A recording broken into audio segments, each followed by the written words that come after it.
आज हम जो विषय पढ़ने वाले हैं उसका नाम है कला शिक्षा, यानी इंग्लिश में इसको आर्ट एजुकेशन भी कहते हैं। ये हम यहाँ पर जो है पहली वीडियो है इस विषय की, जिसमें हम यूनिट 1 को पूरा कंप्लीट करेंगे। तो जो पहली यूनिट है इसका नाम है कला और कला शिक्षा का ज्ञान। जब है ही आर्ट एजुकेशन तो हम फर्स्ट यूनिट में इसी को पढ़ेंगे कि आर्ट और आर्ट एजुकेशन ये दोनों ही चीजें क्या हैं और इसके अंदर क्या क्या चीजें आती हैं। तो जब हम ये पढ़ना शुरू करते हैं ना इस यूनिट को, तो इसके अंदर जो हमारे टॉपिक्स हैं, सबसे पहले आता है एस्थेटिक्स, है ना। आप इसको एस्थेटिक्स बोल सकते हो और हिंदी में हम इसे बोलते हैं सौंदर्य शास्त्र। सुना है आपने, सौंदर्य शास्त्र यानी सुंदरता, यानी कि जो दिखता सुंदर है ना ऊपर से, हम किसे सुंदर कहते हैं, जो हमें सुंदर दिखाई देता है। तो हम सबसे पहले पढ़ते हैं सौंदर्य शास्त्र को, क्योंकि सुंदरता ही क्या करती है कि मनुष्य को अट्रैक्ट करती है। खासकर छोटा बच्चा जिसके अंदर इतनी समझ में नहीं होती कि क्या चीज सही है और क्या गलत, तो जो सौंदर्य शास्त्र होता है वो उसको बहुत ही ज्यादा आकर्षित करता है। तो क्या होता है ये सौंदर्य शास्त्र या फिर एस्थेटिक्स? यह वह शास्त्र है जिसमें कलात्मक कृतियां, यानी जो कृति होगी या कोई भी चीज, कृति का मतलब कोई भी चीज हो गई, वो क्या होगी, या फिर रचनाएं जो होंगी वो क्या होंगी, आदि अभिव्यक्त होने वाला कार्य किया जाए। हाँ जी, ये वह शास्त्र है जिसमें जो कृतियां और रचनाएं होंगी वो कलात्मक होंगी, यानी कि सौंदर्यात्मक होंगी, उसमें सुंदरता होगी दिखने में। चाहे आप एक पॉट सजाते हैं, चाहे आप कुछ लिखते हैं, वो इतना सुंदर होगा, अट्रैक्टिव होगा, है ना। उसके बाद किसी भी सुंदर वस्तु को देखकर होने वाला आकर्षण, जैसे कि मैंने पहले बताया, सौंदर्य शास्त्र का मतलब ही है कि आकर्षण हो और बच्चा उसकी तरफ खिंचाए या उसके प्रति रुचि लेने लगे। जैसे कि कोई चित्र हो गया, आपने कोई चित्र प्रस्तुत किया बच्चों के सामने, जो बच्चा कभी भूले ना, उसे हमेशा याद रहे। या कोई कविता सुनाई आपने, इस तरीके से सुनाई, गाकर सुनाई, उसके शब्द इतने अच्छे थे कि बच्चा उसको समझता है और याद रखता है। या फिर कोई भी रचनात्मक कार्य आपने किया या बच्चों से करवाया। तो ये तो था हमारा सौंदर्य शास्त्र।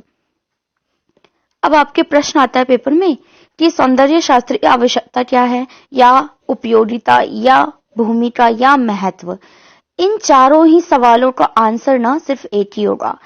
चाहे आपसे पेपर में पूछे सौंदर्य शास्त्र की आवश्यकताएं क्या क्या है, यानी इंपॉर्टेंस होगी, उपयोगिता क्या क्या है, महत्व क्या क्या है और भूमिकाएं क्या है, आपको इन सब में सेम पॉइंट्स ही लेने हैं। पहला पॉइंट आ जाएगा सौंदर्य की भावना व संस्कृति विरासत के प्रति जागरूकता, कि जो सौंदर्य की भावना होनी चाहिए, चीजें सुंदर होनी चाहिए, और सांस्कृतिक विरासत के प्रति जागरूकता होगी हमारी इसमें, कि जो हमारी संस्कृति चलती आ रही है पुराने टाइम की, हम उसे भूलेंगे नहीं। जो हमें पुरानी रचनाएं या फिर रचनात्मक चीजें मिली हैं, या फिर हमें जैसे एग्जाम्पल ले लीजिए कि फूलों से रंग बनाना, तो हम उसको जो है अभी भी इस्तेमाल करेंगे। उसके बाद दूसरी चीज आती है दुनिया के सुंदरता को देखने की क्षमता। देखो, जब आप सुंदर चीजें प्रस्तुत करोगे ना, तो कहीं ना कहीं बच्चों के अंदर ये चीज भी आएगी कि वो दुनिया में जो सुंदर चीजें हैं वो देख पाएंगे कि हाँ, क्या चीज सुंदर है और क्या चीज नहीं है, किसमें क्या कमी है, वो ये निकाल पाएंगे। तीसरी बात, सुंदर वस्तुओं की देखने व सराहना करने की क्षमता आएगी बच्चों में, कि अगर वो कोई अच्छी चीज देखते हैं तो वो उसकी सराहना करेंगे, है ना, उसके बारे में अच्छा कहेंगे, उसको मतलब रिमार्क्स देंगे, है ना, जैसे हम देते हैं बच्चों को गुड, वेरी गुड, या फिर कुछ कमी रह गई तो बता देते हैं। तो बच्चा भी ना ये चीज देख पाएगा कि क्या कमी रह गई है, क्या चीज अच्छी है, और जो चीज अच्छी है वो उसके लिए बहुत सारे रिमार्क्स भी देंगे। चौथी बात, सटीक विज्ञान एवं नैतिकता की नींव। जब सौंदर्य शास्त्र की बात की जाती है तो विज्ञान और नैतिकता की नींव भी डाली जाती है, क्योंकि मैंने बताया ना कि नैतिक जो मोरल वैल्यूज होती है, हम बच्चे को मोरल वैल्यू सिखाना चाहते हैं। मान लो कभी झूठ नहीं बोलना चाहिए, सच बोलना चाहिए, तो ऐसे हमारे बोल देने से थोड़ी ना बच्चा मान जाएगा। हम उनको कोई कहानी सुनाएं, कोई कविता सुनाएं, जिसके माध्यम से बच्चा ये समझेगा, है ना। विज्ञान में भी कई बार क्या होता है कि हम प्रैक्टिकल्स करके दिखाते हैं, सुंदर तरीके से करके दिखाते हैं, तो बच्चा उसको अच्छे से समझता है। पांचवी बात, अपने हाथों व दिमाग में सुंदर सृजन की क्षमता का विकास करेगा बच्चा। वो अपने हाथों से सुंदरता उभारने की कोशिश करेगा किसी भी चीज को। उसका दिमाग भी जो है काम करने लगेगा धीरे धीरे, कि हाँ, मैं और कैसे अट्रैक्टिव बनाऊं, मैं फ्लावर्स लगा सकती हूँ, मैं इसमें कलर्स भर सकती हूँ, है ना, चित्र लगा सकती हूँ फाइल में।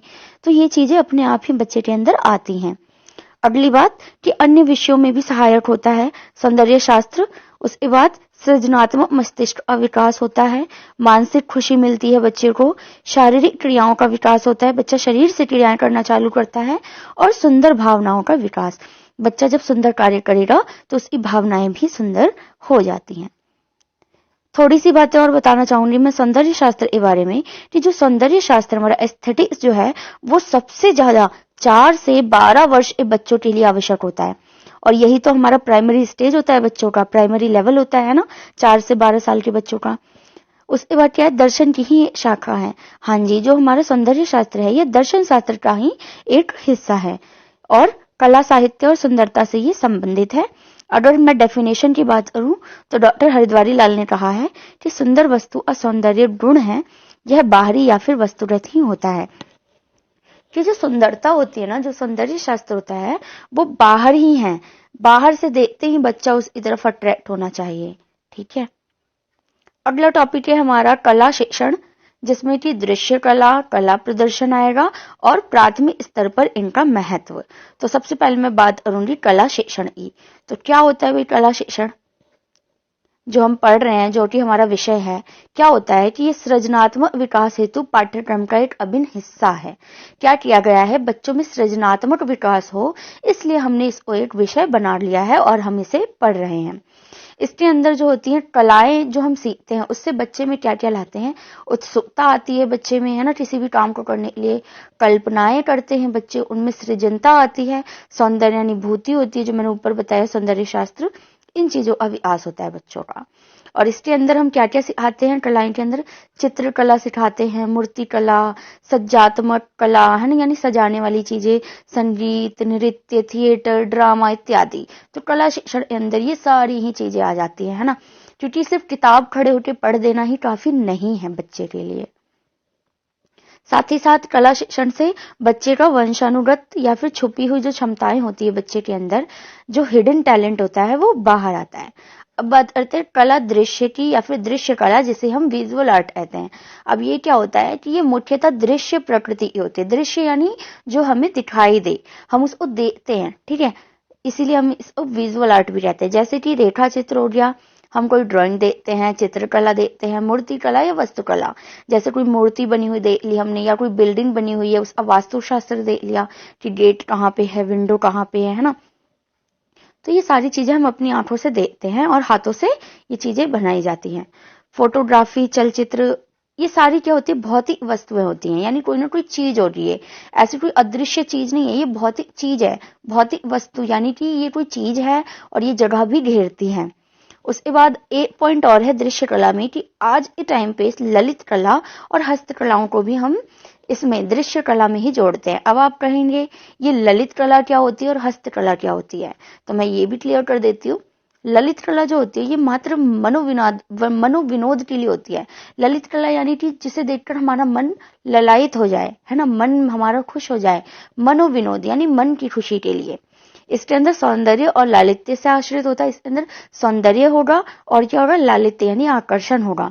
जैसे कि गीत, संगीत, नृत्य, नाट्य, जब हम इन चीजों को देखते हैं तो हमें सुंदरता का अनुभव होता है ना, हमारा मन खुश होता है, हम एंटरटेन होते हैं। तो यही होती है हमारी ललित कलाएं। ललित कलाओं को भी हम किस में पढ़ते हैं, दृश्य कला में। दूसरी चीज है हस्तकला, इसे भी हम कहाँ पढ़ते हैं, दृश्य कला के अंदर। अब हस्तकलाएं क्या होती है, आपने पहले भी सुना होगा, हैंडीक्राफ्ट, यानी हाथों से बनाई हुई चीजें। ऐसे कलात्मक कार्य जो उपयोगी व सजाने के काम आए, जैसे कि आपने हाथों से टोकरी बुन ली, है ना, स्वेटर बुन लिया, या फिर आपने सजाने की कोई चीज बना दी, तो ये सब हस्तकलाएं होती हैं। ये क्या होती है, हाथ या फिर सरल औजारों से बनाई जाती हैं। मतलब इसमें बड़े बड़े मशीन नहीं चाहिए, फैक्ट्री में हमें खिलौने नहीं बनाने, अपने हाथों से कोई डॉल बनानी है, कोई सजाने की चीज बनानी है, तो ये होती हैं हस्तकलाएं। इसके अंदर ना धार्मिक व सांस्कृतिक महत्व भी छुपा होता है। जैसे कि अगर हिंदू धर्म से रिलेटेड कोई व्यक्ति है तो वो हस्तशिल्प में क्या करेगा, कृष्ण जी के कपड़े बनाएगा, है ना, या फिर कोई मूर्ति सजाएगा, मुकुट बनाएगा। तो इसमें हमें कहीं ना कहीं संस्कृति और धर्म भी दिखाई देता है। फॉर एग्जाम्पल कि कश्मीर में जो है कढ़ाई वाली शॉल मिलती है, आपने देखा है, और राजस्थान में बंधनी काम के वस्त्र होते हैं। वस्त्रों पे ना एक कढ़ाई की जाती है जिसे बंधनी कहते हैं। चलिए, ये तो था हमारा विजुअल आर्ट। अब आते हैं आर्ट परफॉर्मिंग या फिर परफॉर्मिंग आर्ट, जिसे हम हिंदी में कला प्रदर्शन कहते हैं। अब आप देखेंगे कि विजुअल आर्ट और परफॉर्मिंग आर्ट में अंतर क्या है। हमने देखा विजुअल आर्ट में हम चीजों को देखते हैं, हाथों से करते हैं, लेकिन जब कला प्रदर्शन की बात होती है तो यहाँ पे हमें कलाकार की जरूरत पड़ जाती है ना। कलाकार यानी कि एक इंसान, वो क्या करेगा, अपने शरीर से, मुखमंडल से, भाव भंगिमा यानी एक्सप्रेशन आदि से क्या करेगा, कला का प्रदर्शन करेगा। यानी कि वो हमारे सामने खड़े होके अपने हाथों से, शरीर से, मुंह से, एक्सप्रेशन से हमारे सामने प्रदर्शन करेगा।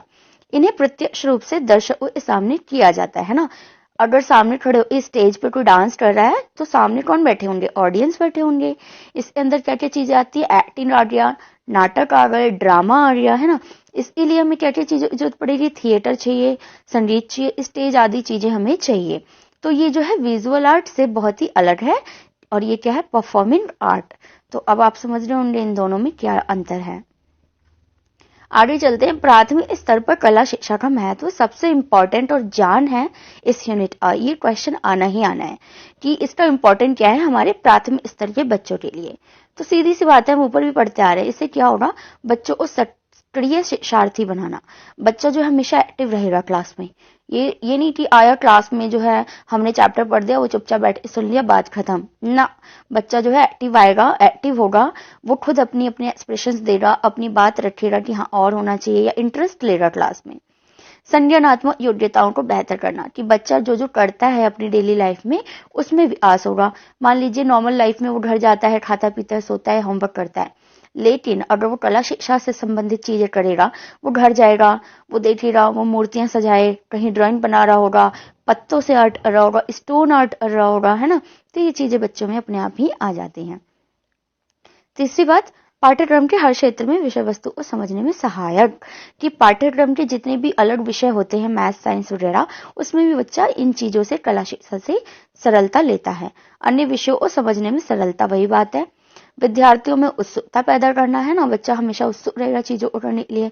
विद्यार्थियों की कल्पना शक्ति का विकास करना, सृजनात्मक विकास करना, वंशानुगत क्षमताओं का विकास करना, अप्रत्यक्ष क्षमताओं का विकास करना, यानी हिडन टैलेंट्स बाहर लेके आना, और कला बोध व कलात्मक व्यवहार विकसित करना, समूह कार्य यानी टीम वर्क लाना बच्चे के अंदर, और आत्मविश्वास में वृद्धि करना।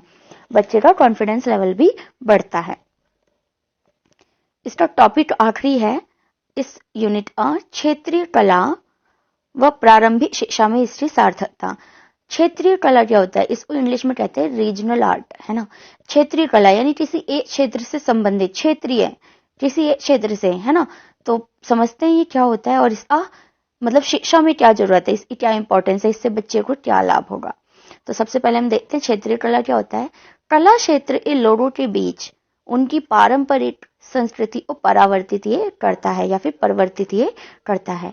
क्या होता है क्षेत्रीय कला, कि किसी भी क्षेत्र के लोगों के बीच, मान लीजिए एक क्षेत्र, मान लीजिए कोई भी जगह है एक, वहां के जो लोग हैं, जो पुराने टाइम से रहते आ रहे हैं, वो अपने पारंपरिक संस्कृति को हमें दर्शाएंगे। मान लीजिए उनके दादा परदादा कैसे स्वेटर बुनते थे, कैसे डिजाइन्स बनाते थे, कैसी चित्रकलाएं करते थे, रंग कैसे बनाते थे, तो वो हमें जो है आज के टाइम पे देखने को मिलेगा जब हम क्षेत्रीय कला की बात करेंगे। अगली बात, क्षेत्रीय शिल्पकारों द्वारा तैयार की जाती है। हाँ जी, उस क्षेत्र के जो शिल्पकार होंगे ना, उनके अंदर ही वो टैलेंट होगा। मान लीजिए कि जैसे मैंने कहा, राजस्थान में बंधनी कढ़ाई की जाती है कपड़ों पे, तो वो लोग जितने अच्छे से वो कढ़ाई कर पाएंगे ना, हम यूपी वाले या फिर बिहार वाले या राजस्थान, राजस्थान वाले तो है ही, पंजाब वाले या सूरत वाले नहीं कर पाएंगे।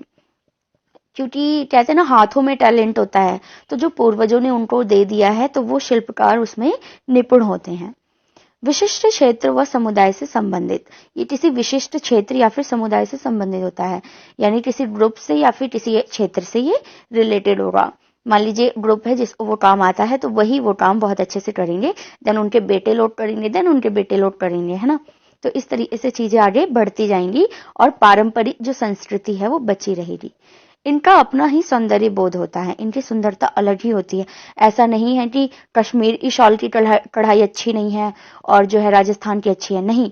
राजस्थान की अपने आप में अनूठी है और कश्मीर की अपने आप में ही अनूठी है, इनकी अपनी ही सुंदरता होती है। विविध समुदाय जैसे कि गैर ईसाई हो गया, जनजातीय धार्मिक हो गया, व्यवसायिक इत्यादि समूहों के पारंपरिक कला के रूपों से ये संबंधित होता है। मैंने क्या बताया कि मान लीजिए एक जनजातीय धार्मिक, मान लो कोई आदिवासी लोग हैं, वो रहते हैं जंगलों में, तो वो कैसे रहते हैं, वो खुद को कैसे तैयार करते हैं, वो बालों को कैसे बनाते हैं, संवरते हैं, सजते हैं, उनका अपना ही तरीका है। तो क्षेत्रवाद जो होता है वो हमें ये कला के क्षेत्र में भी देखने को मिल जाता है। अब करते हैं बात कि प्रारंभिक शिक्षा में इस क्षेत्रीय कला का क्या महत्व है, क्या उपयोगिता है, क्या भूमिका है, या बच्चे इससे क्या सीखेंगे, सबसे इंपॉर्टेंट। तो हम बात करते हैं। तो पहली बात कि बच्चों को भारत की बहुलवादी संस्कृति के बारे में जानकारी मिलेगी। बिल्कुल सही, कि जो हमारे स्टूडेंट्स होंगे प्राइमरी लेवल के, वो समझ सकेंगे कि हमारे देश में कितनी ज्यादा विविधता है या फिर बहुलता है। कि देखो राजस्थान में कैसी कढ़ाई की जा रही है ना, मधुबनी पेंटिंग कहाँ की जा रही है, बिहार में, है ना, और कश्मीर की शॉल पे कढ़ाई कैसी की जा रही है, कश्मीर के लोग कैसे रह रहे हैं, इधर दक्षिण भारत के लोग कैसे कपड़े पहन रहे हैं। तो ये चीज बच्चे को देखने को मिलता है। इसे कहते हैं स्थानीय शिल्प, हर स्थान का अपना शिल्प। उसके बाद पारंपरिक और समकालीन कला को मान्यता प्रदान करना, कि जो पारंपरिक कला है यानी जो पुरानी कला है और आज के टाइम की जो कला है, दोनों को बचा के रखना। ऐसा नहीं कि अब नई नई फैक्ट्री आ गई है या मशीन आ गई है तो अब तो हम प्रिंटेड ले लेंगे, अब तो हम जड़ी वाला काम करा लेंगे, वो तो करा ही लेंगे, लेकिन जो हमारी पारंपरिक हमें शिल्प मिला हुआ है हम उसे भी समझेंगे और बचाकर रखेंगे। उसकी भी चीज बच्चे उसकी महत्वता को भी समझते हैं। तीसरा, शिल्पकारों के कौशलों का कदर करना।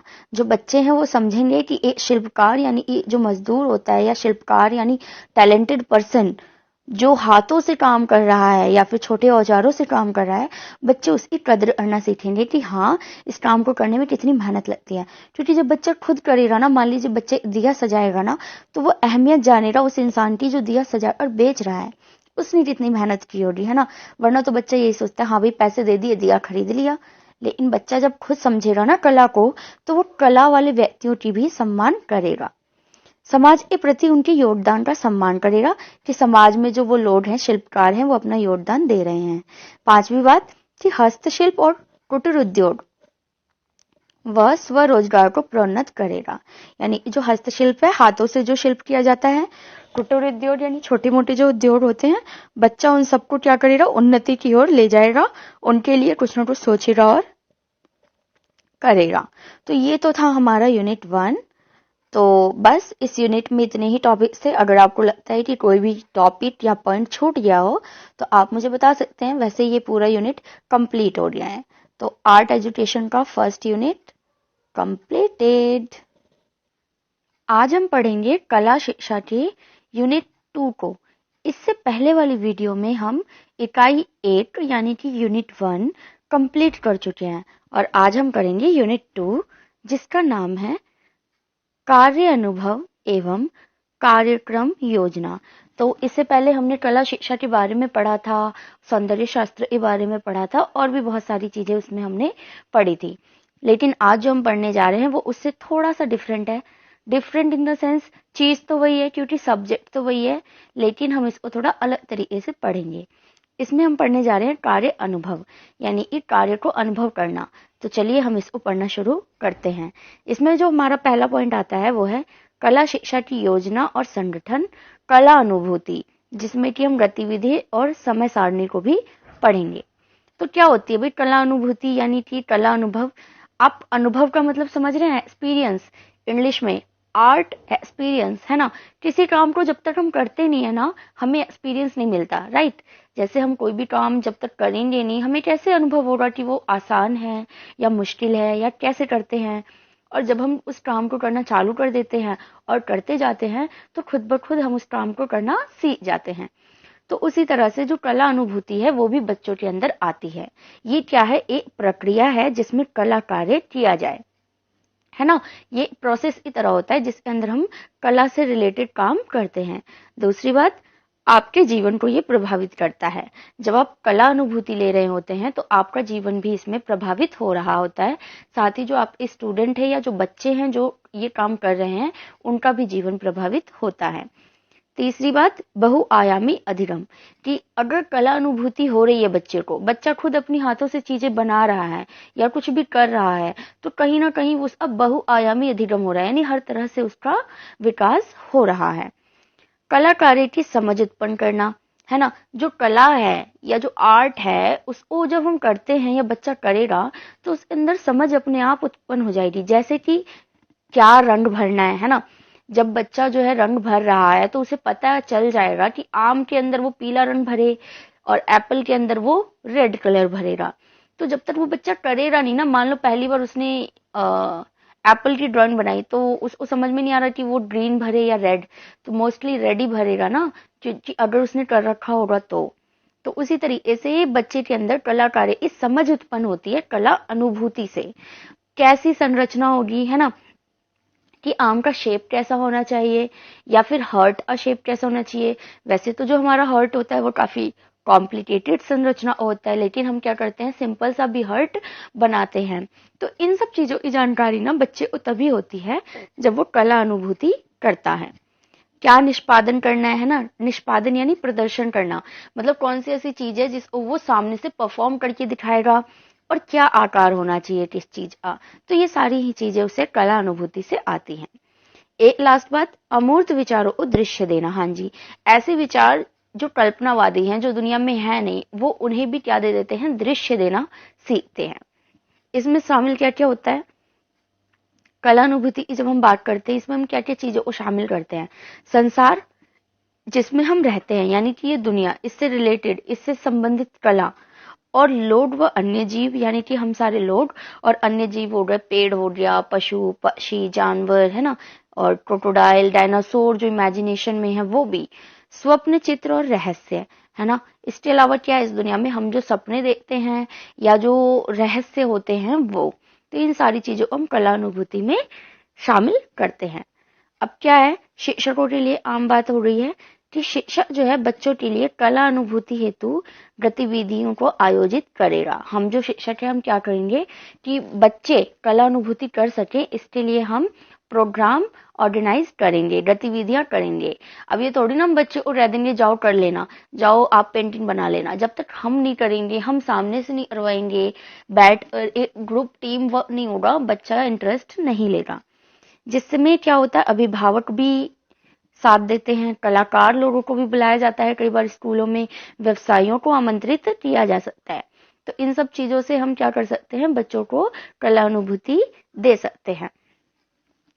अब आती है बात कि विद्यालय में समय सारणी में कला शिक्षा का स्थान, कि जो विद्यालय का टाइम टेबल होता है उसमें कला शिक्षा को कितना टाइम देना है और क्यों, है ना, और कितना जरूरी है ये बच्चों के लिए कला शिक्षा। जैसे अदर विषय होते हैं ना, गणित हो गया, मैथ हो गया, साइंस हो गया, तो ये तो बच्चा पढ़ेगा ही, लेकिन साथ ही साथ हमें आर्ट एजुकेशन भी पढ़ानी है।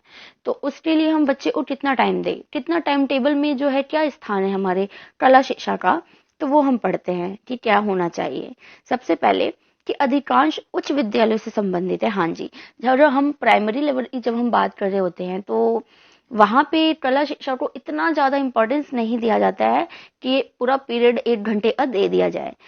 तो जो प्रारंभिक विद्यालय होता है उसकी समय सारणी बहुत ही नमनीय होती है। क्यों, आप देखो कि जो हमारा उच्च विद्यालय उसकी छुट्टी भी देर से होती है ना, क्लास जल्दी शुरू होती है और देर से खत्म होती है, तो उनके पास ज्यादा टाइम होता है, 1 घंटे की क्लास हो सकती है। लेकिन जो प्राइमरी स्टेज होता है उसमें आप जानते हैं कि जल्दी ही छुट्टी हो जाती है, बच्चे छोटे होते हैं तो उनका स्कूल लेट से लगता है ना। तो इस वजह से टाइम टेबल में कला को फिट कर पाना थोड़ा सा मुश्किल हो जाता है, टास्क हो जाता है। सेकंड थिंग, कला का समय नियमित व लगातार होना चाहिए, कि जो कला हमने दे दी है, कला एजुकेशन को दे दिया है हमने, पीरियड बना दिया, लेकिन क्या हो रहा है कि हम हफ्ते में 1 बार क्लास ले रहे हैं कला की, तो निरंतरता नहीं रहेगी, बच्चे का इंटरेस्ट जो है वो जाता रहेगा, वो सोचेगा क्या है हफ्ते में, कई बार बच्चे को याद ही नहीं होगा, है ना, कि इस डे को जो है कला होती है।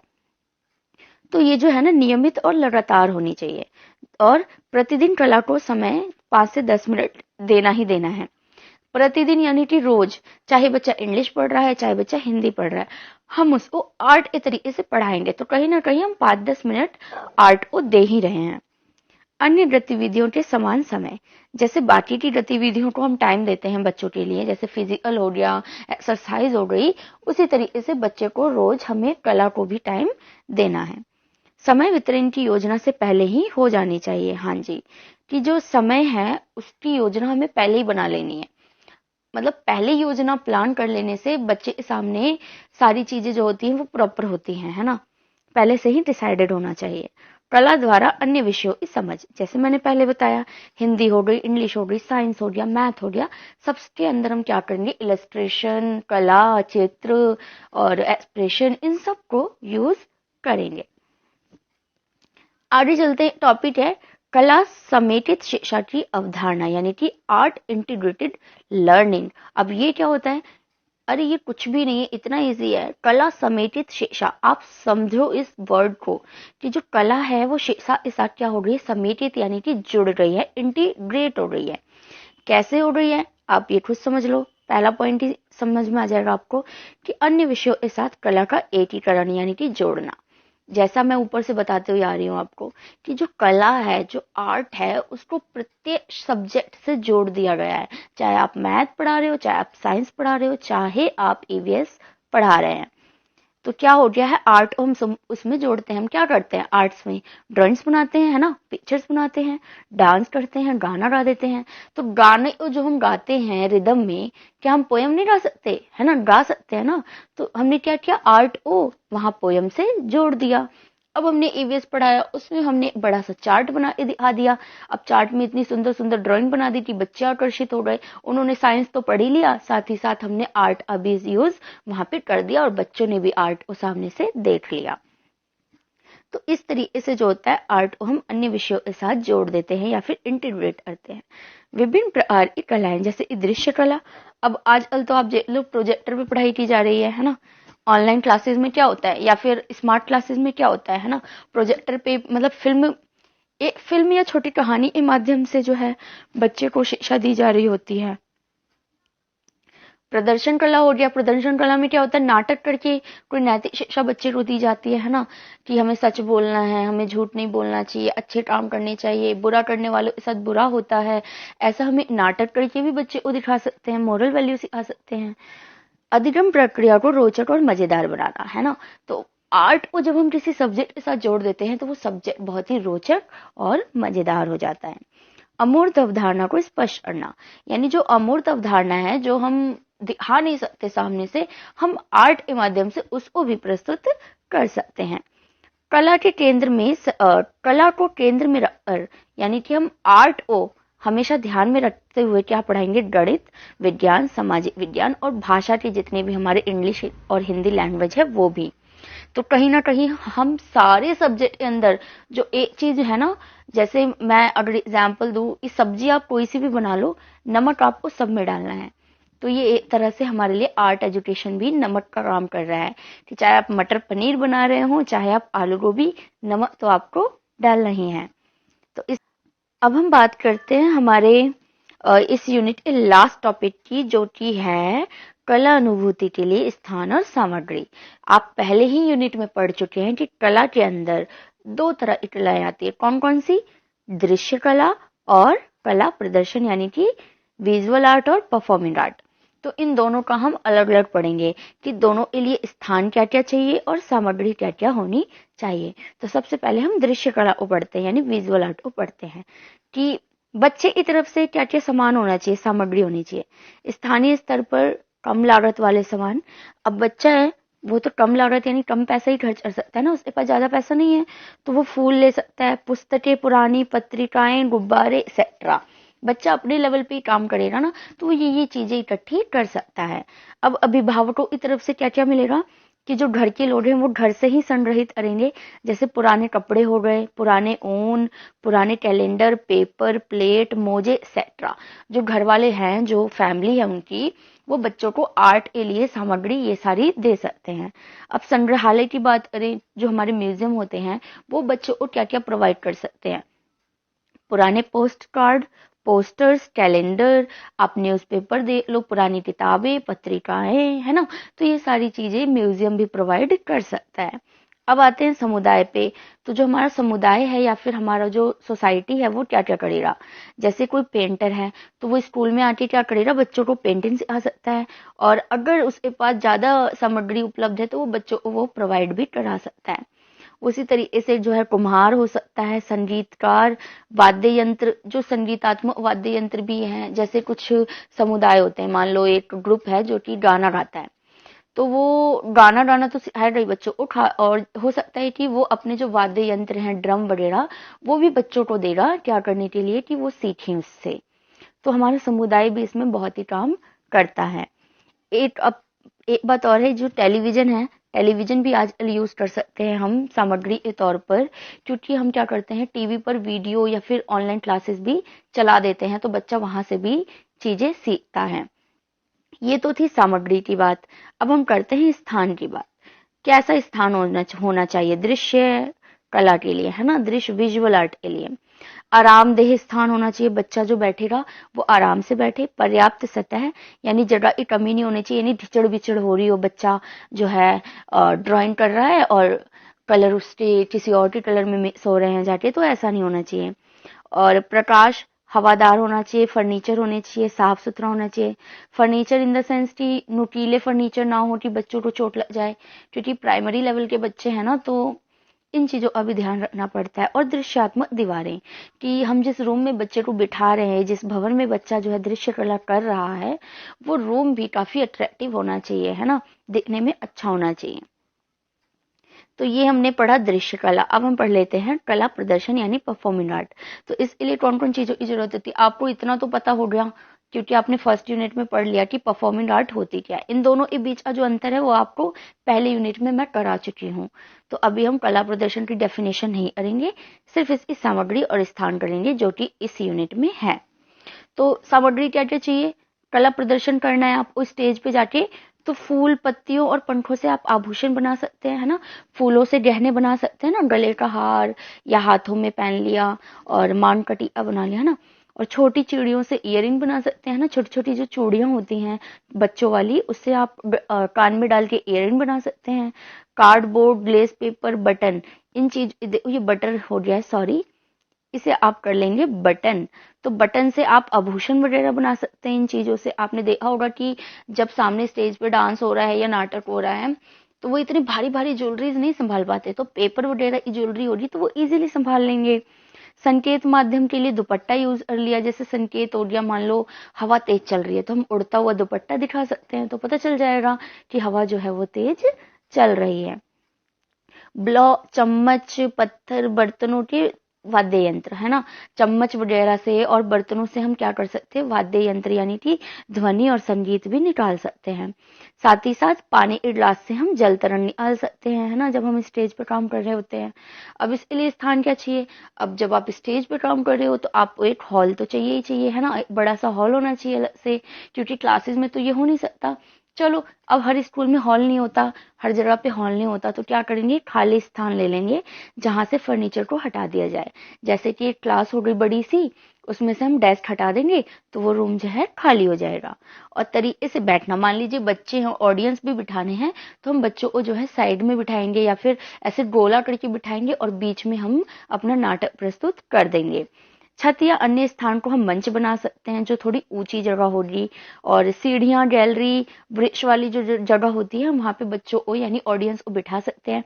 जैसे सीढ़ियों पे बैठे बच्चे देख नहीं सकते, पहली सीढ़ी पे, दूसरी पे, तीसरी पे, है ना, तो इस तरीके से हम अरेंजमेंट कर सकते हैं।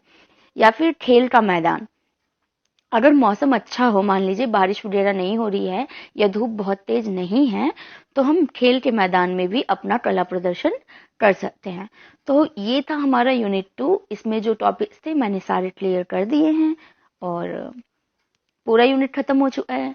अगर आपको कुछ भी ऐसा है जो छूट गया हो या आपको समझ में ना आया हो तो आप मुझे कमेंट कर सकते हैं।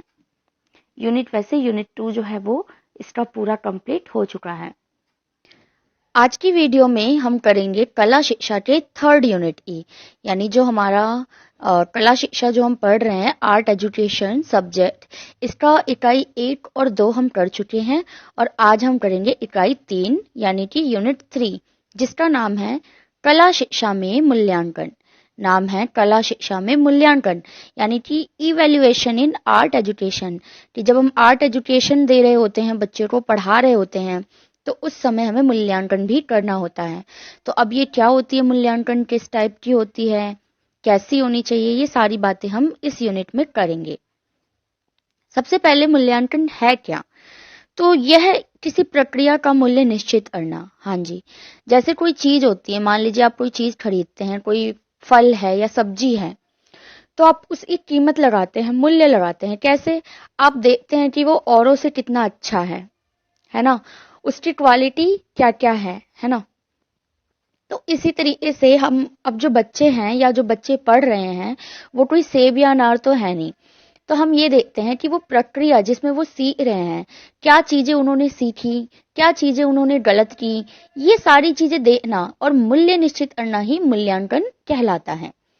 दूसरी बात कि सीखने की प्रक्रिया से उत्पन्न अधिगम का मूल्य, कि जो प्रक्रिया थी जिसमें वो बच्चा सीख रहा था, कोई भी काम करना या पढ़ना या लिखना, कोई भी चीज सीख रहा था, उसके बाद उसे क्या हासिल हुआ, रिजल्ट क्या हुआ, क्या अब वो गलतियां नहीं कर रहा जो पहले कर रहा था, तो ये होता है मूल्यांकन। शिक्षण प्रक्रिया का अभिन्न अंग माना जाता है मूल्यांकन को। अब ये तो है नहीं आपने क्लास में चैप्टर पढ़ा दिया और आप चले गए, क्योंकि शिक्षण प्रक्रिया के दौरान जो आप पढ़ा रहे हैं, तो साथ ही साथ आपको इवैल्यूएशन यानी कि मूल्यांकन भी करना होता है, चाहे आप बच्चों से सवाल पूछें या एग्जाम्पल्स पूछें। मार्गदर्शन हेतु आवश्यक, बच्चों को मार्गदर्शन देने के लिए ये जरूरी है। क्यों? जब हम बच्चे का मूल्यांकन करते हैं तो हम बताएंगे बच्चे को कि बेटा आपने ये गलती की, यहाँ पे ये कमी रही, तो बच्चा क्या करेगा, उसे सीखेगा और फिर मार्गदर्शन लेगा और आगे से उस गलती को नहीं दोहराएगा। विद्यार्थी में आए परिवर्तन, हाँ जी, शिक्षण प्रक्रिया के दौरान विद्यार्थी में जरूर कोई ना कोई परिवर्तन आता है, और जब हम उसे नापते हैं या देखते हैं, तो ये क्या होती है, हमारी मूल्यांकन होती है, जो कि एक प्रकार की जांच होती है ना, जांच करना, टेस्ट करना, बच्चों का टेस्ट लेते हैं ना हम, बस वही मूल्यांकन का एक एग्जाम्पल है, समझ लीजिए। अगर हम डेफिनेशन की बात करूं, तो एक हन्ना नाम के हमारे हुए हैं बड़े व्यक्ति, जिन्होंने मूल्यांकन की डेफिनेशन दी है कि विद्यालय द्वारा हुए शिक्षार्थी के व्यवहार परिवर्तन के विषय में साक्ष्यों के संकलन तथा उनकी व्याख्या करने की प्रक्रिया ही मूल्यांकन है। बिल्कुल जो ऊपर मैंने बातें कही, इन्होंने भी वही 3 लाइनों में जो है अपनी बात रख दी है। अब आप कहेंगे मूल्यांकन और आकलन, इन दोनों में क्या डिफरेंसेस है? जब हम मूल्यांकन पढ़ा रहे होते हैं तो कई बार हम आकलन शब्द भी इस्तेमाल करते हैं, हालांकि दोनों का एक ही मतलब होता है, लेकिन इनके बीच अंतर क्या है ये समझना ज्यादा जरूरी है। तो जब मैं कहती हूँ मूल्यांकन, तो हम बात करते हैं समग्र की, यानी जो मूल्यांकन है वो बड़ी चीज है आकलन से भी, है ना। मूल्यांकन समग्र है, वह व्यापक है। जैसे कि मैं व्यक्ति के समस्त व्यवहार का निरीक्षण करूं, विचार का और दृष्टिकोण का। मान लो बच्चे को मैं मूल्यांकित कर रही हूँ, मैं उसका पूरा व्यवहार देख रही हूँ, उसके विचार, उसका दृष्टिकोण कैसा है, वो चीजों को किस तरह से समझता है, ये सारी चीजें मैं मूल्यांकन के अंदर में लूंगी। लेकिन जब आकलन की बात की जाती है, तो आकलन केवल मापन होता है और निश्चित समय की जांच होती है। मान लीजिए 1 हफ्ते तक मैंने बच्चे को कोई ट्रेनिंग दिया और फिर मैं उसके 1 हफ्ते बाद देखूंगी कि बच्चे में क्या चेंजेस आए, तो वो आकलन हुआ। लेकिन मूल्यांकन इससे बड़ी चीज है, आकलन जो है वो मूल्यांकन का ही एक छोटा सा भाग है। अब आती है बात सतत और सारगर्भित मूल्यांकन। ये मूल्यांकन का प्रकार है, जो ई है सतत यानी कॉन्टिन्यूअस, और सारगर्भित यानी कि कॉम्प्रिहेंसिव। कि जो इवेल्युएशन है हमारा आज के टाइम पे, वो कैसा है, सतत है यानी लगातार चलने वाला है, कंटिन्यूअस है, और कॉम्प्रिहेंसिव है। कॉम्प्रिहेंसिव मीन्स कि वहां पे एग्जैक्ट आर या पार वाली बात नहीं होती है ना। अभी आप इसको पढ़ेंगे तो और अच्छे से क्लियर हो जाएगा, इसके पॉइंट्स मैं पढ़ती हूँ, ये एग्जाम्स में जरूर आता है। Continuous and comprehensive evaluation what is, क्या होता है ना। तो असफल या सफल घोषित करना नहीं, है ना। मैंने कहा कि बच्चे को सिर्फ ये नहीं बताना कि बेटा आप फेल हो और आप पास हो, ऐसे नहीं बताना होता है, बल्कि यह बताना कि कहाँ क्या कमी रही, है ना। अब एक बच्चा है, उसके नंबर कम आए हैं, तो अब हम क्लास में खड़ा, उसको ये नहीं बोल सकते बेटा तू फेल है, हम ये नहीं बोल सकते, बल्कि उसको खड़ा होकर खड़ा करके हम ये बता सकते हैं कि बेटा आपको यहाँ पे ये कमी है, आपको ये चीज याद करनी चाहिए थी, आपको यहाँ पे अच्छा करना था। तो ये होता है हमारा सरगार्भित मूल्यांकन, है ना। अब विद्यार्थियों का जीवन कौशल बढ़े, इससे क्या होता है कि विद्यार्थियों का जीवन कौशल बढ़े, जो कमियां रह गई हैं वो पूरी हों, बच्चा आगे बढ़े, चाहे धीमे स्तर से आगे बढ़े। अब एक बार भी बच्चा जो फेल हुआ है टॉप तो नहीं कर सकता, है ना, तो बस इम्प्रूवमेंट होनी बहुत ही जरूरी है। नकारात्मकताएं कम हो, नेगेटिविटी जो होगी वो बच्चे के अंदर से कम होगी जब हम कॉम्प्रिहेंसिव मूल्यांकन करते हैं। सिर्फ पास और फेल की बात नहीं करते, गुड और पुअर की बात नहीं करते, बल्कि कीप इट अप की बात करते हैं कि आगे बढ़ो, है ना। कीप इट अप बहुत ही अच्छा रिमार्क होता है हम बच्चों को जो दे सकते हैं।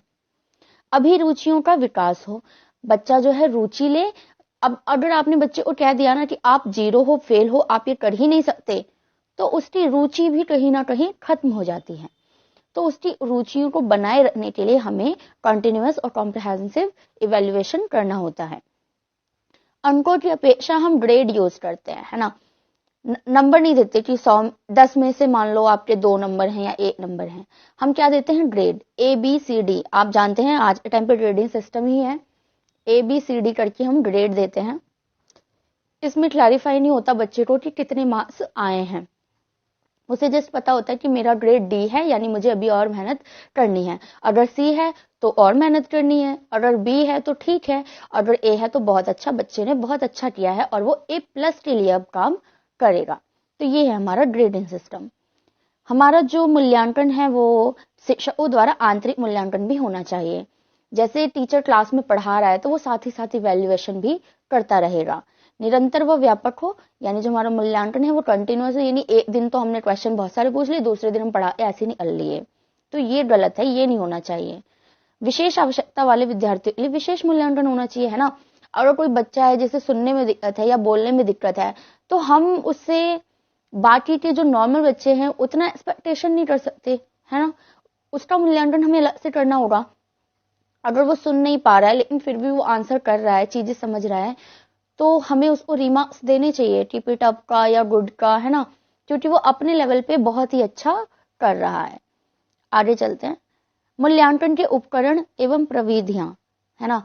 ये टॉपिक है इसी यूनिट का, techniques and tool of evaluation, कि अब मूल्यांकन क्या है, कैसा होना चाहिए, ये तो हमने पढ़ लिया, लेकिन इसके टूल्स क्या क्या हैं, किन तरीकों से हम मूल्यांकन कर सकते हैं।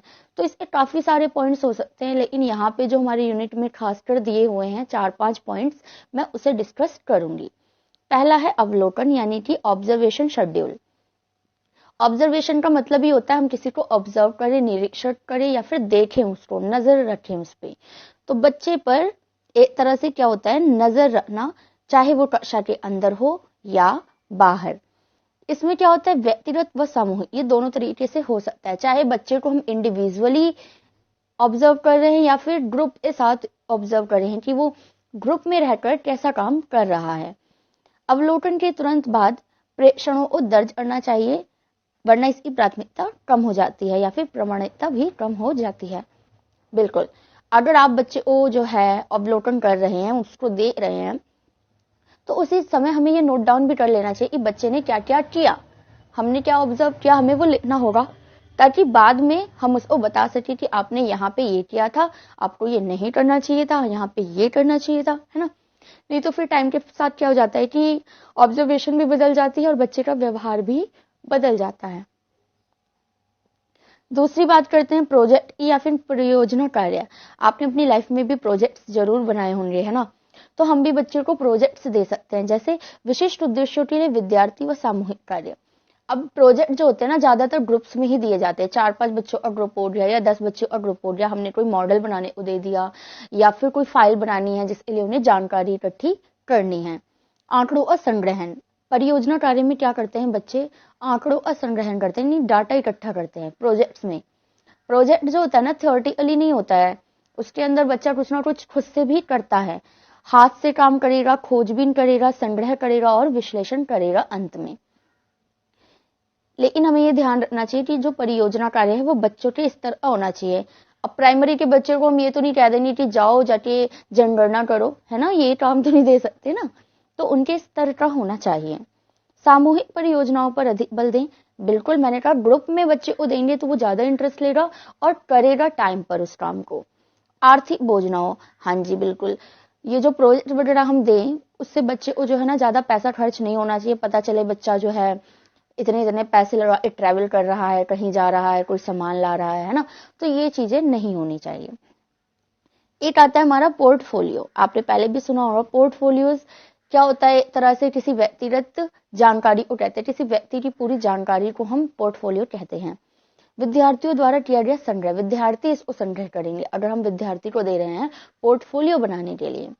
अब विद्यार्थी के क्रमिक विकास का प्राथमिक रिकॉर्ड होता है, ये क्रमिक रिकॉर्ड मान लो इसको, जैसे कि बच्चा अभी 2 साल का है, हमने उसका पोर्टफोलियो बना दिया।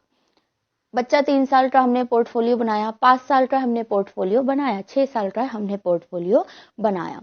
तो इन सभी पोर्टफोलियोज में अंतर होंगे। क्या पता बच्चे को जो 5 साल पे पसंद आ रहा था वो 7 साल होने पे पसंद नहीं आ रहा हो, उसकी हॉबीज चेंज हो गई हो, है ना। तो ये चीजें जो हैं एक तरह से प्राथमिक रिकॉर्ड होता है हमारे पास उसके क्रमिक विकास का, कि कैसे कैसे उसका विकास हुआ है। कि पहले तो उसे शोर शराबा बहुत पसंद था, अब बच्चा थोड़ा बड़ा हो गया लेकिन अब वो बहुत ही शांत स्वभाव का हो गया है। तीसरी बात, फोटोग्राफ्स। हम पोर्टफोलियो में फोटोग्राफ लगा सकते हैं, इससे हमें और भी आसानी होती है बच्चे को देखने में और समझने में और इसके विकास और जानने में। एक आती है हमारी जांच सूची यानी कि चेक लिस्ट। किसी क्रिया के बारे में सुव्यवस्थित तरीके से दर्ज किए गए उल्लेख। ये बिल्कुल ही वैसा ही है, ऑब्जर्वेशन की ही तरह है। जैसे बच्चा कुछ कर रहा है, कोई क्रिया कर रहा है, कोई काम कर रहा है, तो हमने क्या किया है, तरीके से उसके सारे रिपोर्ट्स लिख दिए कि वो सुबह कितने बजे उठा, फिर उसने क्या किया, फिर उसने क्या किया, उसने क्या गलत किया, उसने क्या सही किया, ये सारी चीजें बच्चे के व्यक्तित्व को समझने में सहायक।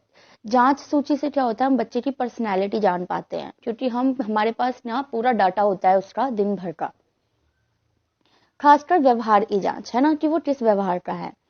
उसके बाद आता है रेटिंग स्केल। रेटिंग स्केल क्या होता है, रेटिंग स्केल में क्या करते हैं हम, व्यवहार में विकास होने पर बच्चों को रेटिंग्स या स्टार देना।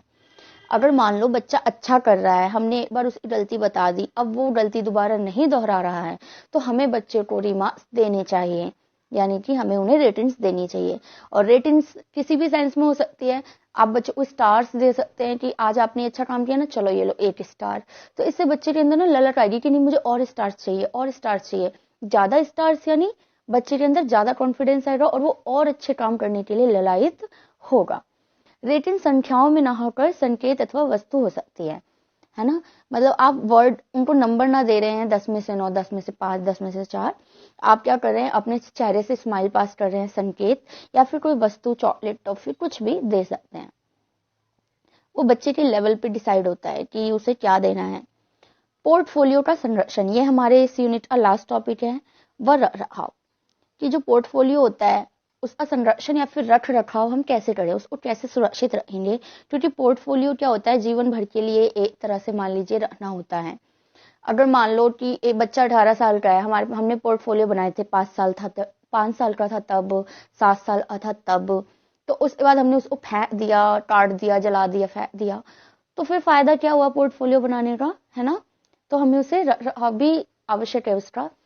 मैं बता दूं कि यहाँ पे पोर्टफोलियो की जगह कोई भी अभिलेख आ जाए, आपको सेम ही पॉइंट लिखने होंगे, क्योंकि पोर्टफोलियो भी पेपर्स पे बनाए जाते हैं, अदर भी अभिलेख होते हैं वो पेपर पे ही बनाए जाएंगे। तो उन सबको रख रखाव का एक ही तरीका होगा। पहला, कागज के थैले अथवा फाइल में रखना। कागज के थैलों के अंदर उसको संभाल कर या फिर किसी फाइल के अंदर लगा के उसको रखना है। लैमिनेशन, आप पेजेस पे लैमिनेशन कर सकते हैं ना, ताकि ज्यादा दिन तक टिके पेजेस। अच्छे स्केच पेन का प्रयोग करना। स्केच पेन अच्छा होना चाहिए, नहीं आप पेंसिल से लिख रहे हैं 2 दिन बाद वो मिट गया, है ना, या फिर आप जेल पेन से लिख रहे हैं, एक पानी की बूंद पड़ी और सारा फ्लश, है ना। तो अच्छा स्केच पेन होना चाहिए। अपने तरीके से सजावट की छूट है, आप सजा किसी भी तरीके से सकते हैं। बड़े और साफ शीट का प्रयोग करें, शीट्स बड़ी होंगी तो आप लिखेंगे भी बड़ा बड़ा। और भविष्य के लिए अलमारी के खानों में संरक्षित होना चाहिए। अलमारी के किसी एक ही खाने में उसको रखना है और क्रम संख्या आवश्यक है। आप क्या करेंगे, पोर्टफोलियो पे नंबर जरूर डालेंगे। अब ये नहीं कि आपने फाइल रख दी है अलमारी में, अब आपको यही नहीं पता कि फाइल पड़ी कहाँ है। अब क्या करेंगे, आप पूरी अलमारी खाली कर देंगे, आपको नंबर से नहीं पता चल रहे कि 1 ईयर पे कौन सा था, 2 ईयर पे कौन सा था। तो ये चीजें फाइल के ऊपर होनी जरूरी है। तो ये था आपका यूनिट 3 आर्ट एजुकेशन का। आई होप कि आपको समझ आया होगा और स्टे ट्यून।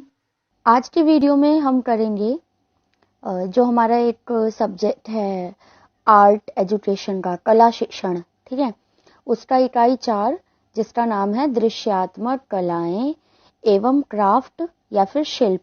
क्राफ्ट मतलब होता है शिल्प, ठीक है। तो इस वीडियो में मैं पूरी यूनिट करा दूंगी, ये इकाई 4 जो है पूरा कंप्लीट करा दूंगी। तो चलो शुरू करते हैं इसे। तो सबसे पहले जब हम यूनिट को शुरू करते हैं तो यहाँ पे कुछ कला के आधारभूत सिद्धांत होते हैं जो एक टीचर को मालूम होने चाहिए। कई बार ये लिखा हुआ क्वेश्चन भी आ जाता है कि कला के आधारभूत सिद्धांत क्या हैं। मीन्स जब हम आर्ट कर रहे हैं या फिर कला के टीचर हैं तो हमें किन किन बातों का ज्ञान सबसे पहले होना चाहिए। तो पहली बात, रेखा, यानी जो लाइंस होती हैं वो सीधी हो सकती हैं, तिरछी हो सकती हैं, आड़ी टेढ़ी कैसी भी हो सकती हैं। मैंने एक दो लिख दिए हैं सिर्फ इसलिए ताकि समझ आ जाए, है ना। आकार, जिसके अंदर जो है उसे ज्ञान होना चाहिए, वर्ग क्या होता है, वृत्त क्या होता है या त्रिभुज क्या होता है ना। तो ये जितने भी आकार होते हैं ये पता होना चाहिए। आकृति, कि पेड़ की आकृति जो है वो ऐसे ऐसे होगी, है ना। भवन जो होगा उसकी आकृति कैसी होगी ये पता होना चाहिए। और क्या पता होना चाहिए, रंग, ठीक है, रंगों के बारे में पता होना चाहिए। हम सभी जानते हैं रंगों के भी प्रकार होते हैं, प्राथमिक, द्वितीयक, तृतीयक, ऐसे करके। तो इन सब का ज्ञान हमें होना चाहिए। स्थान का ज्ञान, कि जो सृजन स्थान है वो कैसा होना चाहिए, जहाँ पे बच्चा ड्राइंग करेगा, बैठ के कला का काम करेगा, वो भवन या वो सतह कैसी होनी चाहिए। बनावट, कोई भी चीज जैसे वास्तविक है या अंतर्निहित है तो उसकी बनावट कैसी है। और फिर मूल्य, मूल्य में आता है आपका रंग, रंग का हल्कापन और गाढ़ापन, कि कहाँ पे रंग जो है हल्के इस्तेमाल करने और कहाँ पे गाढ़े। इसके बाद आता है कुछ दृश्य कला के मौलिक सिद्धांत, क्योंकि हमारा यूनिट का नाम ही है दृश्य कला, तो इसके कुछ मौलिक सिद्धांतों को भी देखना जरूरी है। जैसे सबसे पहला है परिदृश्य। परिदृश्य का मतलब होता है कि जो आपने देखा होगा नेचुरल जो सीनरीज होती हैं, जो नेचर से रिलेटेड होती हैं, प्रकृति के बड़े व विस्तृत दृश्य को हम एक छोटे से पेज पे उतार देते हैं। सीनरी में बेसिकली आप देखते हैं कि बड़े बड़े पहाड़ और कैसे हम छोटा बना देते हैं, और फिर सूरज, नदी भी बह रही है, पेड़ भी है, झोपड़ी भी है, तो उन सीनरीज को ही हम परिदृश्य कहते हैं। फिर आता है संतुलन। एक सिद्धांत ये भी है, इससे क्या होता है कि बच्चे की भुजाएं और संयोजन हो जाता है। क्या, जब बच्चा पेंटिंग या कला का काम कर रहा होता है तो उसकी दोनों हाथों की भुजाएं काम कर रही होती हैं। तीसरी बात, सामंजस्य बिठाना है, उसको प्रभावों को जोड़कर चित्रकारी करनी है। कोई भी चित्र मतलब ऐसे ही नहीं बना दिया, उसके अंदर इफेक्शन होना बहुत जरूरी है। और लय, लय का मतलब होता है रेखा टूटे बिना घूमती है, कि एक रेखा मान लो बच्चा उठाता है और फिर उसको बिना उठाए अपने हाथ को कंप्लीट कर देता है, तो वो होती है लय। इसका मतलब है कि बच्चा परफेक्ट है, अच्छे से कर रहा है, जैसे वो कोई भी पेंटिंग कर रहा है उसे बार बार उठा के सोचना नहीं पड़ रहा है ना। हाँ, तो अब हमारा टॉपिक आता है कि दृश्य कलाओं और शिल्पों की विभिन्न सामग्रियों के साथ प्रयोगीकरण। सबसे इंपॉर्टेंट, कौन कौन सी सामग्रियां हैं और फिर प्रयोगीकरण कैसे होगा उसका, ठीक है। तो सबसे पहले आता है हमारे पास पेंसिल। मैं बता दूं ये सारे ही बहुत जरूरी है, बहुत इंपॉर्टेंट है, क्योंकि एक एक चीज है, चाहे वो पेंसिल हो, पेस्टल रंग हो, या आगे पोस्टर रंग, जल रंग, कुछ भी आता है तो ये क्वेश्चन के अंदर उठ के आता है। क्योंकि 8-10 नंबर का सिर्फ एक क्वेश्चन नहीं आता, क्वेश्चन के अंदर 2-3 क्वेश्चन होते हैं। फिर मार्किंग स्कीम भी होती है उनकी 5+2+2 इस तरीके से। तो हमें ना इन्हें नजरअंदाज नहीं करना, ये ही इस यूनिट में ना सबसे ज्यादा जरूरी चीज ही यही है। तो सबसे पहले ये पेंसिल। पेंसिल दो तरह की होती है, ग्रेफाइट पेंसिल और रंगीन पेंसिल। सभी जानते हैं ग्रेफाइट पेंसिल यानी वही ब्लैक वाली जिससे हम ड्रॉ करते हैं, चित्रकारी करते हैं। इसके अंदर आता है H, 2H, B, HB, 3B, 2B, 5B, 6B। जैसे जैसे हम आगे बढ़ेंगे पेंसिल जो है वो गाढ़ी होती जाएगी, यानी कालापन बढ़ता जाएगा। तो मैंने इसे लाइन से लिखा हुआ है, जो H होगी वो कम गाढ़ी होगी, 2H उससे थोड़ी ज्यादा होगी, B उससे ज्यादा, HB उससे ज्यादा। इस तरीके से सबसे ज्यादा गाढ़ी होगी 6B। रंगीन के पेंसिलों की बात करें तो इनमें मोम के साथ साथ रंजक रंगों का प्रयोग होता है, जो कलर पेंसिल्स होती हैं, ठीक है। इसके बाद आ जाते हैं हम पेस्टल रंग पे, जो कि पाउडर रंगों से संयोजित वर्तिका के रूप में मिलती है हमें। ये से पाउडर कलर मिक्स होते हैं। और जो पेस्टल रंग है सबसे पहले जो इस्तेमाल किया इस नाम को या इसे यूज किया वो थे हमारे लियोनार्डो दा विंसी, एक हमारे बहुत बड़े चित्रकार हुए हैं, ठीक है। उसके बाद पेस्टल रंग जो है वो दो तरीके के होते हैं, सूखे पेस्टल और तैलीय पेस्टल। अगर सूखे पेस्टल की बात करूं तो इसमें भी दो तरह होते हैं, कठोर और मुलायम। कठोर पेस्टल जो होते हैं वो अधिक संयोजक होते हैं, उसमें कम रंग होता है, बाहरी रेखा के लिए प्रयोग करते हैं, और मुलायम पेस्टल भी इन्हीं चीजों के लिए काम आता है। तैलीय पेस्टल जो होते हैं वो चमकीले रंग के होते हैं और ये कपड़े या फिर रुई द्वारा जो है इसको मिक्स किया जाता है और कारतूसी कागज पर इसका प्रयोग ज्यादा अच्छा रहता है। आगे है हमारा पोस्टर रंग। पोस्टर रंग क्या होते हैं, एक तरह से जो प्राकृतिक दृश्य होते हैं ना, सीनरीज वगैरह, उसमें इस्तेमाल करते हैं, क्योंकि ऐसा पोस्टर हम बनाते हैं। इसमें पेंटिंग हो सकती है, चित्र हो सकता है, प्रदर्शनी व शैक्षिक कार्यों में भी हम पोस्टर रंग का प्रयोग कर सकते हैं। ये गाढ़ा व चिकने होते हैं। इनमें हमें ब्रशों का ज्ञान होना बहुत जरूरी है पोस्टर कलर में, कि कहाँ पे हमें पतला ब्रश करना है, कहाँ पे मोटा। साथ ही साथ क्या होता है कि ये अपारदर्शी होते हैं। मैंने यहाँ पे पारदर्शी छोड़ दिया था क्योंकि थोड़ी कंफ्यूजन थी। तो जो पोस्टर रंग है वो होते हैं अपारदर्शी। आगे चलते हैं। अगला है हमारा कलम और स्याही। आपने एक बार इसको कंफर्म कर लीजिएगा कि ये पारदर्शी होते हैं या अपारदर्शी, और फिर प्लीज मुझे भी बताना, ठीक है। वैसे मैं कमेंट सेक्शन में बता दूंगी। तो अगला हमारा है कलम और स्याही। तो कलम और स्याही दोनों को अलग अलग पढ़ेंगे। सबसे पहले कलम की बात करते हैं। तो ये पेंसिल की ही तरह हमें चित्रकला में प्रयोग करता है, ठीक है। ये जो होता है मोटे नोक वाला होता है, जैसे मार्कर हो गया या फाउंट पेन हो गया, तो ये भी कलम के अंदर ही आएगा। और अगर मैं प्राकृतिक कलम की बात करूं तो छड़ी, बांस, कौवे का पंख और निब पेन, इन चीजों को भी हम कलम में ही शामिल करेंगे। ये रुचिपूर्ण तरीके से लिखने में प्रयोग होता है। जैसे हम जो मार्कर होता है मोटा वाला, हम उससे कोई पोयम लिख दें या स्लोगन लिख दें तो अट्रैक्टिव लगता है ना। और फिर बारीक रेखा वाली कलम जिसमें जेल पेन आता है, एडिंग आता है, रोटिंग बिरोल, इस टाइप के काफी कलम आते हैं। अगर मोटी रेखा वाली कलम की बात करूं तो मार्कर और ग्राफिक मार्कर आ जाएंगे, ठीक है। अगला है स्याही। स्याही क्या होता है, सबसे पहले देख लेते हैं स्याही में क्या क्या चीजें मिली होती हैं। तो जो स्याही है वो पानी, कार्बन और अन्य बंधक सामग्रियों का मिश्रण होता है। ये पानी में घुलनशील होता है और इसे सतह से हटाने में बहुत ही मुश्किल होती है। आपको पता होगा कभी इंक लग गए होंगे कपड़ों पे तो कितनी मुश्किल से वो छूटता है जाके। इसके बाद जो होते हैं, इसके 3 प्रकार होते हैं। ये 2 लिख दिया है यहाँ पे मैंने। 3 प्रकार होते हैं। एक होता है एक्रिलिक लिंक, ड्राइंग लिंक और इंडियन इंक, ठीक है। तो ये 3 तरह की स्याहियां हैं। हमें इसे डिफाइन करने की बिल्कुल जरूरत नहीं है, आप सिर्फ लिख देना इनफ है। अगला है हमारा रंगोली, जो कि मोस्ट इंपॉर्टेंट है, क्वेश्चन आता ही आता है। तो रंगोली की बात की जाए तो भारत की पारंपरिक सजावटी लोक कला है ये, और ये उत्सवों के दौरान ज्यादातर आंगन में बनाई जाती है। ये विभिन्न प्रकार और आकार की हो सकती है, जैसे कमल के फूल का आकार हो गया, लक्ष्मी चरण फूल, ज्यामितीय, किसी भी आकृति और डिजाइन से ये रंगोलियां हो जाती हैं। इसके कुछ प्रयोगों को पढ़ लेते हैं जो इम्पोर्टेंट हमें लिखना होता है अगर रंगोली से रिलेटेड क्वेश्चन आता है तो। सूखे चावल या आटे का प्रयोग करते हैं जिसमें हल्दी या प्राकृतिक रंग मिला दिया जाता है। फूल जैसे कि गुलाब या गेंदे की जो पंखुड़ियां होती हैं उन्हें तोड़कर आकृति के शेप में लाया जाता है, जो आपकी रंगोली होती है। उसके बाद आता है बालू या रेत। ये सूखे धूल से आकृति बनाना, जैसे किनारी किनारी पे आपने रेत से जो है आउटलाइनिंग कर दी। दिया क्या करते हैं कि मनोरंजक आकार में दिए को व्यवस्थित कर देते हैं। जैसे दियों से हमने फूल बना दिया, पहले हमने फूल का ड्रॉ किया और फिर दियों को उसी आकार में रख दिया। अब आजकल जो होता है ज्यादातर गुलाल यानी कि होली के रंगों का भी प्रयोग होता है यहाँ पर। अगला जो हमारा सामग्री है वो है मिट्टी यानी कि क्ले। इसको क्या करते हैं बच्चे, क्या सीखते हैं इससे प्राइमरी लेवल पे, हाथों से बीचना, दबाना, थपथपाना और सहलाना। बर्तन बनाना, जैसे पट्टियां मोड़ना और जोड़ना। मिट्टी आंख हाथ के संयोजन में भी सहायक होती है। मतलब क्ले से जब बच्चा काम करता है तो उसकी आंख और हाथ दोनों सामंजस्य रूप से काम करते हैं। बारीक गति कौशलों का विकास होता है, सृजनशीलता का विकास होता है। ये अधिक रुचिपूर्ण और आनंदपूर्ण होती है। इसमें एकाग्रता में वृद्धि होती है इनसे।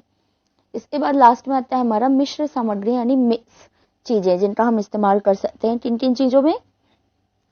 कोलाज बनाने में, रंगोली बनाने में, या क्लास में पृष्ठपट बनाने में, या मंच पर संचालन करने में भी। क्यों? क्योंकि इसमें कम लागत लगती है, पैसा कम लगता है। ये चीजें कौन कौन सी हो सकती हैं ये देख लेते हैं। जैसे गेरू से भूरा रंग बनाना, कोयले से काला रंग, हल्दी से पीला रंग, पत्ती, घास और पालक से हरा रंग, और फूलों से विभिन्न रंग बनाते हैं। जैसे गुलाब का फूल है तो गुलाबी रंग बन गया है ना, इस तरीके से। और जो कागज होता है वो हो गया, हम कागज जो है मोटे वाले शीट, महंगे शीट इस्तेमाल ना करके हम चाहें तो कारतूस पेपर, पत्रिका पेपर या टिश्यू पेपर भी इस्तेमाल कर सकते हैं। ये सब्स्टिट्यूट होते हैं। ब्रशेस की बात की जाए तो गोल काले बाल वाले ब्रशेस जो सस्ते आते हैं वो। रंगों में हम पेंसिल रंग, क्रेयॉन, जल रंग का प्रयोग करेंगे जो सस्ते आते हों। गोंद में हम फेविकोल या फिर फेविस्टिक आज के टाइम पे मिलती है वो। अगला हमारा जो पॉइंट है इस यूनिट का वो है दृश्य कलाओं और शिल्पों की विभिन्न विधियों के साथ अन्वेषण एवं प्रयोगीकरण। तो अब हम क्या करेंगे, अभी तक जो हमने ऊपर मटेरियल पढ़ा था, अब हम क्या पढ़ेंगे, मेथड। तो मेथड में सबसे पहला हमारा आ जाएगा चित्रकला और पेंटिंग। तो क्या होता है भाई चित्रकला या पेंटिंग, बहुत ही मतलब कॉमन सी चीज है। सबसे पहले चित्रकला की बात करें तो इसमें सामान्य उपकरण क्या चाहिए हमें, या तो चॉक चाहिए, चारकोल और क्रेयॉन्स चाहिए हमें, और ग्रेफाइट चाहिए, मार्कर, कलम और स्याही, पेंसिल, ब्रश, ये सारी चीजें हमें चाहिए होती हैं। ठीक है। और इसके लिए जो आधार होना चाहिए वो क्या होना चाहिए, कागज हो, कैनवास हो, धातु हो या लकड़ी हो या प्लास्टर हो या फिर दीवार, जिसपे हम क्या करते हैं, भित्ति चित्र बनाते हैं दीवारों पे। अगला है पेंटिंग। तो पेंटिंग में क्या होता है कि पेंटिंग में प्रयुक्त होने वाले रंगों के प्रकार। ज्यादातर पेंटिंग में आप स्केच नहीं बनाते, सीधे कलर से यूज करते हैं। तो प्रत्यक्ष रंग जो होते हैं जिसमें सूखे पेस्टल हो गए, क्रेयॉन हो गए, रंगीन पेंसिल हो गई। उसके बाद तैलीय रंग में आप, ये जो तैल रंग होते हैं ये ट्यूब्स में आते हैं और इसमें आप दूसरा तेल मिलाकर भी इसको और थोड़ा पतला कर सकते हैं। और फिर जल रंग का भी इस्तेमाल कर सकते हैं पेंटिंग में। जल रंग जो होता है वो पारदर्शी होता है और इसमें थोड़ा सा जल मिलाकर आप गाढ़ा या फिर पतला कर सकते हैं। अगला जो हमारा मेथड है वो ब्लॉक पेंटिंग या फिर खंड कहते हैं जिसको। खंड और ब्लॉक का मतलब होता है कि अलग ही अलग एक पैटर्न बन के आएगा। जैसे छपाई प्रभाव, छपाई, इसमें छपाई की जाती है। आप कोई भी छापा मारते हैं, डिजाइन को ठप करके छाप देते हैं, तो ये खंड होती है, ये एक खंड में बटी हुई होती है। जैसे सब्जी की छपाई आलू, प्याज और भिंडी से बनाते हैं ना बच्चे, लेडी फिंगर पेंटिंग बनाते हैं, भिंडी को काट के फिर कलर में डिप करके, है ना। और प्रकृति की छपाई, जैसे पत्तों पर कलर लगा के फिर पेज पर छापते हैं। पंख और लकड़ी के साथ भी ऐसा ही करते हैं।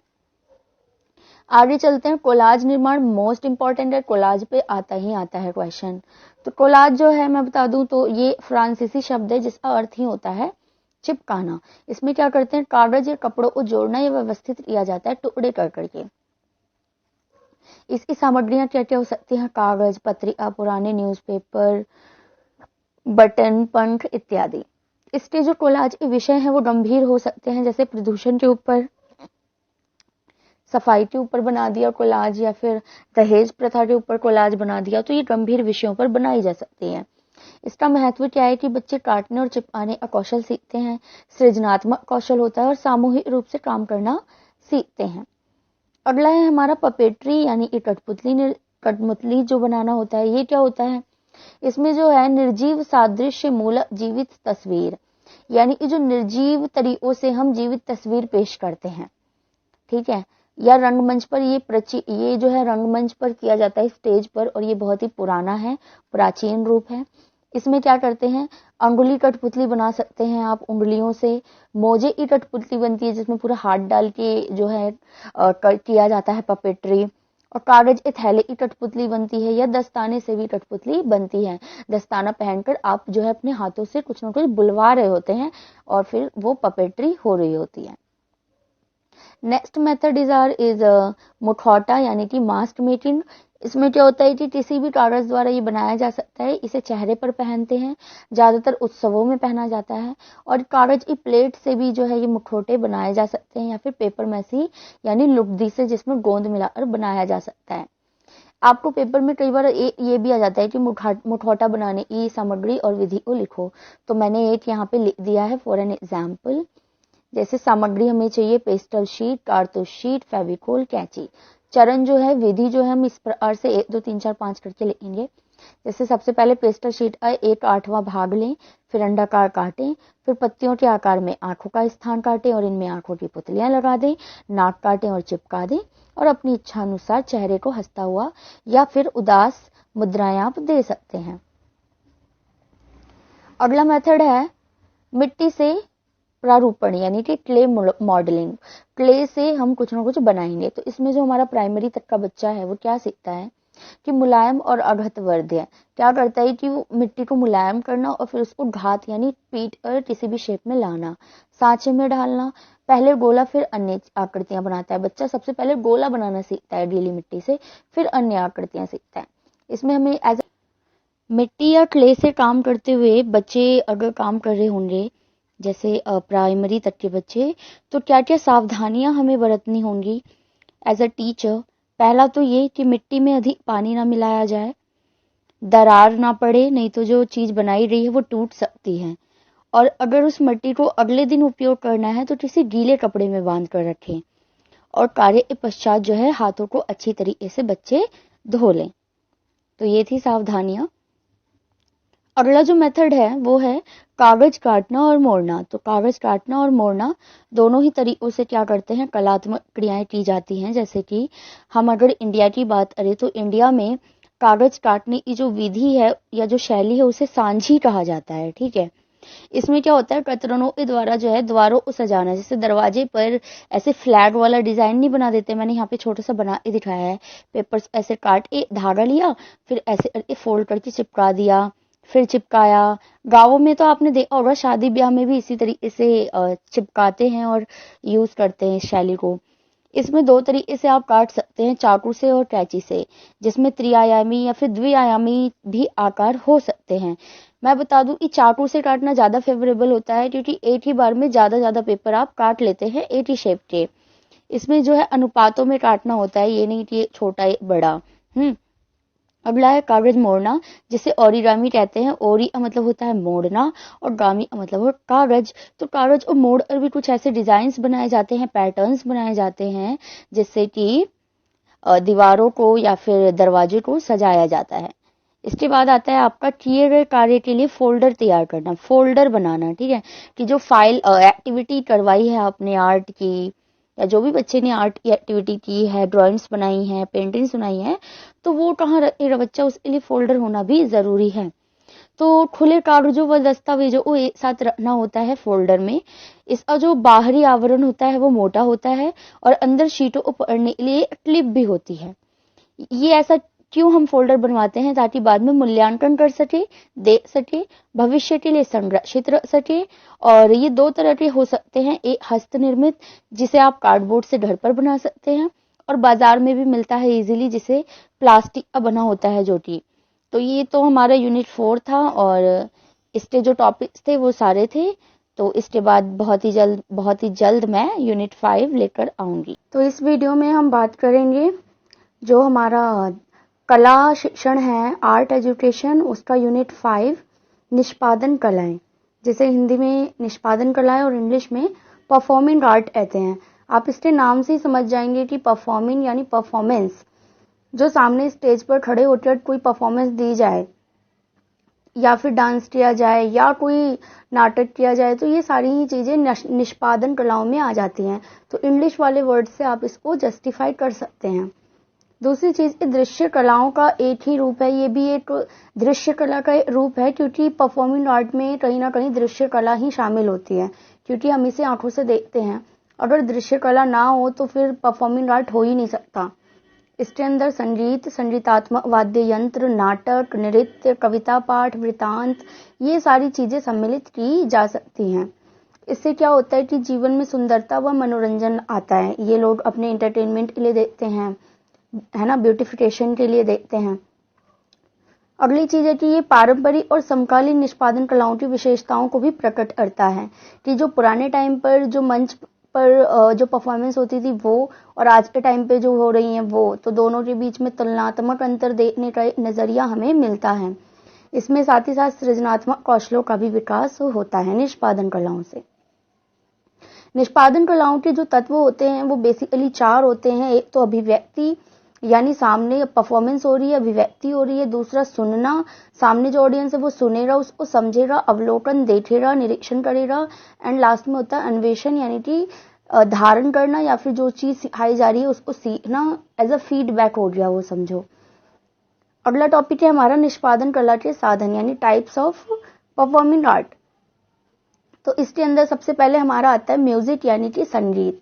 जब हम आवाजों को ऐसे तरीके से जोड़ते हैं जो कि मधुर, आनंददायक और लयात्मक हो, तब हम उसे क्या कहते हैं? संगीत। तो ये तो आपकी डेफिनेशन हो गई। इसमें 7 स्वरों की व्यवस्था की गई है, वही सारे गामा पाधा निसा वाली। और संगीत की भाषा नहीं होती, ये सबके लिए साध्य होता है। बिल्कुल ठीक की जो म्यूजिक है इसका कोई लैंग्वेज नहीं होता। कई बार हम पंजाबी गाना सुन रहे होते हैं, हालांकि हमें लिरिक्स समझ में नहीं आता। तो संगीत और भाषा दोनों का आपस में लेना देना नहीं है। संगीत अपने आप में बहुत ही ज्यादा विस्तृत है। संगीत के 2 रूप होते हैं, एक होता है वाचिक संगीत और दूसरा होता है वाद्य यंत्रात्मक संगीत। अगर वाचिक की बात की जाए तो ये मुंह से बोला जाने वाला जो संगीत है, जैसे लोक गीत हो गया, प्रथा गीत, भक्ति गीत, देशभक्ति गीत, बाल गीत। और वाद्य यंत्रात्मक में वाद्यों द्वारा जो संगीत निकाला जाता है वो शामिल होते हैं, जैसे तार वाद्य यंत्र, एरोफोन जिसमें छिद्रों से ऐसे दबा दबा, जैसे फ्लूट हो गया उसमें छिद्र होते हैं, उसको दबाने से संगीत निकलता है, झिल्लिक वाद्य यंत्र और चमड़े से बने हुए जो ढोलक वगैरह आते हैं वो।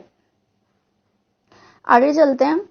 अगला है हमारा ध्वनि के प्रयोग द्वारा कहानी सुनना। बहुत ही इंपॉर्टेंट है, इस पे क्वेश्चन आता है कि ध्वनि के प्रयोग द्वारा आप कक्षा में जो है कैसे कहानी को सुनाएंगे या फिर प्रस्तुत करेंगे। तो सबसे पहली बात कि जब भी संभव हो हमें कक्षा में संगीत का प्रयोग करना ही चाहिए। क्यों? क्योंकि इससे बच्चों में क्या आती है?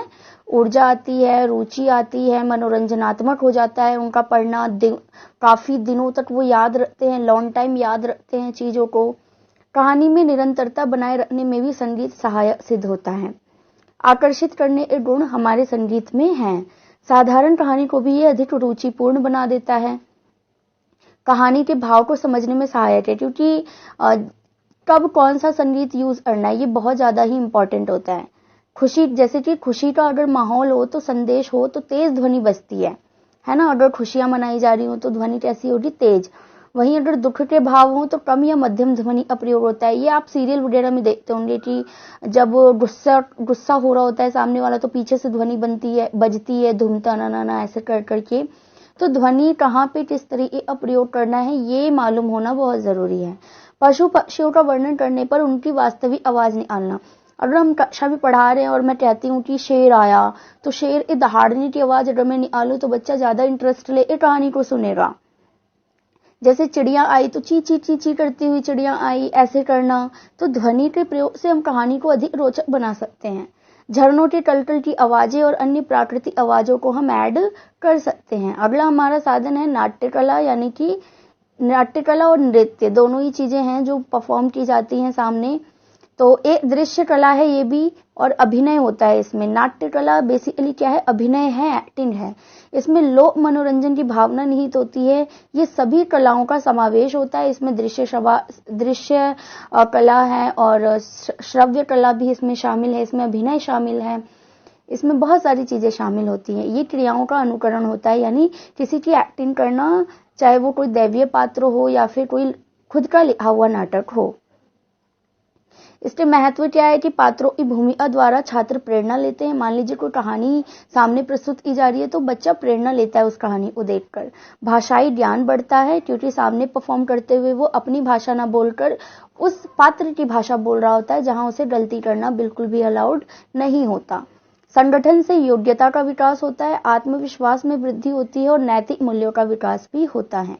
नाटक के तत्व की अगर बात करें तो यहाँ पे 4 तत्व हैं: वस्तु, पात्र, रस और अभिनय। इन चारों चीजों से ही हमारा नाटक जो है वो तैयार होता है। अगली चीज है नृत्य। तो नृत्य कौन नहीं जानता? डांस क्या है? मतलब ये भी दृश्य कला है, निष्पादन कला है। स्टेज चाहिए इसके लिए, कॉस्ट्यूम चाहिए इसके लिए, और तरह तरह के ये डांस परफॉर्मेंस होती हैं। तो यहाँ पर जो शरीर के विभिन्न अंगों द्वारा विभिन्न मुद्राओं के प्रयोग से नृत्य का सृजन किया जाता है। आप सामने खड़े हो गए हो, ये डांस नहीं है। आपके शरीर का कोई ना कोई अंग जो है वो काम कर रहा होता है जब आप डांस कर रहे होते हैं। तो यहाँ पे शास्त्रीय नृत्य हो जाता है, जैसे भरतनाट्यम हो गया, कथक नृत्य होता है, कुचिपुड़ी, मणिपुरी, बिहू, घूमर इत्यादि, गिद्धा, गढ़वाली, कीर्तन, लोक नृत्य।